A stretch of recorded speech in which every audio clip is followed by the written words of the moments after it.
ओम शांति। आज 10 जुलाई 2026 मुरली के शब्दों के गुह्य अर्थ में आज कुछ हम शब्द देखेंगे। जैसे कि गुप्त दान के बारे में बाबा कह रहे हैं कि बाबा जो है हमें गुप्त दान देते हैं, हमारी बुद्धि जो है अविनाशी ज्ञान रत्नों से भरते हैं।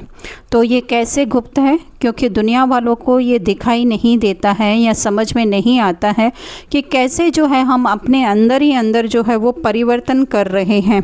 इस ज्ञान के माध्यम से जो है हम अपनी आत्मिक स्मृति जगाकर और विकारों के ऊपर हम जीत हासिल कर रहे हैं और दूसरों को भी जो है उसी दृष्टि से देख रहे हैं, आत्मिक दृष्टि से देख रहे हैं। ना कि वो कितना क्रोधी है, ना वो टेररिस्ट है, ना वो कहीं का बैंक को लूटने वाला है। किसी भी तरीके से हम नहीं देखते हैं, हर एक को उसकी वास्तविक आत्मिक दृष्टि से देखते हैं।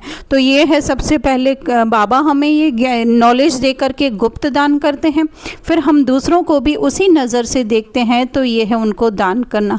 हाँ, वाणी द्वारा जो हम कहते हैं वो भी एक स्टेप है, लेकिन उससे भी आगे का स्टेप है कि हमारी सोच क्या है। हम किसी को मिलियनियर देख करके या किसी को गरीब भिखारी देख करके तो नहीं दे रहे हैं ना। दुनिया वालों की दृष्टि ये होती है और हमारी दृष्टि आत्मिक होती है, प्योर होती है।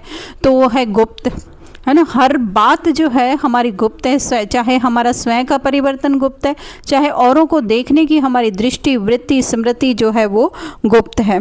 फिर बाबा कह रहे हैं पहले जो है वो गरीबों की बारी है, साहूकार लोग पिछाड़ी में आएंगे, है ना। अर्थात जो सबसे पहले अपने देह से अपना ममत्व तोड़ देते हैं। जरूरी नहीं है ये स्थूल देह, लेकिन अपने बिलीफ, संस्कार, सोच या अपने आप को परिवर्तन करने के लिए जो तैयार है, जो सबसे पहले, ऐसे नहीं है आर्थिक दृष्टि से जो गरीब हैं, लेकिन जो अपने आप को परिवर्तन करने के लिए रेडी है, बाबा के ज्ञान के हिसाब से उसको जीवन में धारण करने के लिए, जीवन में उतारने के लिए, व्यवहारिक कार्यों में लाने के लिए जो रेडी है वो है गरीब। और साहूकार पिछाड़ी में आए, अर्थात जिसको लगता है कि मैं सो एंड सो हूँ, मैं बहुत समझदार हूँ, या मेरी आइडियाज़ बहुत अच्छी हैं, या मेरे संस्कार बहुत अच्छे हैं, मेरा ये बहुत अच्छा है। तो वो बाबा कह रहे हैं फिर चाहे वो हम ज्ञानी या अज्ञानी दोनों तरीके से देख सकते हैं कि वो दुनियावी भी अगर कोई ऐसे सो एंड सो समझता है तो फिर वो ये ज्ञान भी बाद में लेगा। और फिर अगर वो ज्ञानी होकर के भी जो है अपना कुछ ईगो रखता है, अपने पास कुछ संभाल के रखता है कि ये सो एंड सो मेरा है, ये पद मेरा है, तो वो भी बाबा कह रहे हैं कि दोनों दृष्टि से हम देख सकते हैं। फिर बाबा कहते हैं माता पिता के दिल पर चढ़ते जितना जितना ज्ञान को अपने जीवन में उतारते जाएंगे, उसको अपने व्यवहार में लाते जाएंगे, माता पिता को फॉलो करेंगे, अपने को आत्मा समझेंगे, अधिक से अधिक हर बात में जो है जिनको बाबा की स्मृति रहती, अंदर बाबा ही बाबा गोटते रहते, सिवाय जो है बाबा की उनको कुछ भी दिखाई नहीं देता, हर बात जो है वो मम्मा बाबा को फॉलो करते हैं। तो उसके लिए बाबा कह रहे हैं कि वो माता पिता की दिल पर चढ़ते हैं। फिर एक बहुत ही सुंदर बाबा कह रहे हैं बात कि है ना, वो लोग हथियाला बांधते हैं क्योंकि पति को कहते हैं ये तुम्हारा ईश्वर गुरु है, लेकिन बाबा बता रहे हैं कि वो हथियाला बांधते ही फट से पतित बन आते हैं, तो क्या उसको ईश्वर कहेंगे? क्योंकि एक बार जो है अगर बुद्धि उस विकारों में फंस गई तो फिर जो है वो एकदम भ्रमित हो जाती है, एकदम उसकी शक्ति क्षीण हो जाती है, नष्ट हो जाती है। तो क्या ईश्वर कभी हमको, हमारी शक्तियों को नष्ट करने के लिए आएंगे? बाबा कह रहे हैं बच्चों की बूंद बूंद से जो है वो तालाब भरता है। तो उसका हम लोग पहले स्थूल रीति से तो उदाहरण समझ सकते हैं कि जो जितना जो यज्ञ में स्थूल धन दान करता है या फिर किसी भी तरीके से सहयोगी बनता है, तो उससे जो है ये कार्य वृद्धि को पाता है। उससे भी ज़्यादा अगर हम सटल कहें तो है हमारी एक एक सोच, बूंद के जैसी वो हमारी सोच है। जितनी जितनी हमारी सोच आत्मिक होती जाएगी, इस देह को, देह की दुनिया को भूलती जाएगी, तो तालाब भरता जाएगा। अर्थात कि इस दुनिया के वाइब्रेशन जो है शुद्ध, शुभ, श्रेष्ठ होते जाएंगे, जो कि आजकल के वातावरण में हम देख रहे हैं। हर जगह पे न चाहते हुए भी जो है लोग नेगेटिविटी की तरफ खींचते जा रहे हैं। लेकिन जितना जितना एक एक संकल्प ब्राह्मणों का होगा, बच्चों का, बाबा के बच्चों का पॉजिटिव होगा, श्रेष्ठ होगा, आत्मिक होगा, उतना उतना जो है वो तालाब, अर्थात कि पॉजिटिविटी जो है इस वाइब्रेशन, इस वायुमंडल में जो है वो बढ़ती जाएगी, जो कि बाबा की मदद है।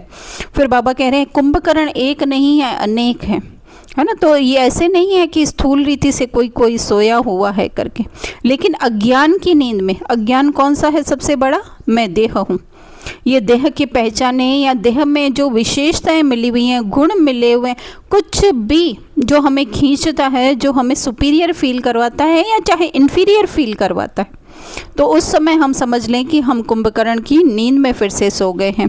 फिर काशी कलवट के बारे में भी बाबा बता रहे हैं कि सिर्फ शरीर को कष्ट देने से कुछ नहीं होता है। इधर भी हम लोग हम अपना ही अनुभव सुना सकते हैं, और किसका सुनाएंगे कि हम बहुत शरीर को कष्ट देते थे कि हाँ इतने बजे ना इतना घंटा जो है हमको योग करने का है, फिर उसमें जो है हमारी कमर पकड़ जाती थी, बहुत ज़्यादा इरिटेशन भी होती थी। तो बाबा बता रहे हैं कि सिर्फ ऊपरी स्तर से अगर हम लोगों ने चलो 8 घंटे योग कर लिया, और जो है आंतरिक स्थिति जो है वो हमारी ऐसे नहीं है कि नहीं बदलेगी, लेकिन बहुत ही ज़्यादा स्लो है ना। तो फिर है ना उसका एक ये भी है कि एक पॉइंट ये भी है कि कहीं ना कहीं अभी अभिमान भी आ सकता है। देखो तो ये 1 घंटा योग करता है, हम 4 घंटा योग करते हैं। तो इससे अच्छा है ज्ञान की बातों पर, है ना, कहते हैं slow and study win the race. तो ज्ञान को जीवन में उतार कर लोगों के साथ व्यवहार में आकर के उनके साथ कितना हम एडजस्ट कर रहे हैं, या कितना जो है हम अपने आप के अंदर देख करके उन अवगुणों को मिटा करके, होता तो सब ड्रामानुसार है या अवगुणों को ऐसे कोई स्थूल नहीं है जो भगाया जाए, लेकिन जितना जितना कोई भी अवगुण अगर हमारे कार्य व्यवहार में आता है तो उससे पहले एक स्टॉप, एक पॉज लेकर के और हम सिर्फ बाबा शब्द कहें, तो हमारी जो क्रोध की इंटेंसिटी है या फिर रिएक्शन की इंटेंसिटी है, प्रतिक्रिया की इंटेंसिटी है, वो क्या होगी, धीरे धीरे कम होती जाएगी। तो वो है कि काशी कलवट। फिर बाबा कह रहे हैं बिलनी के बेर।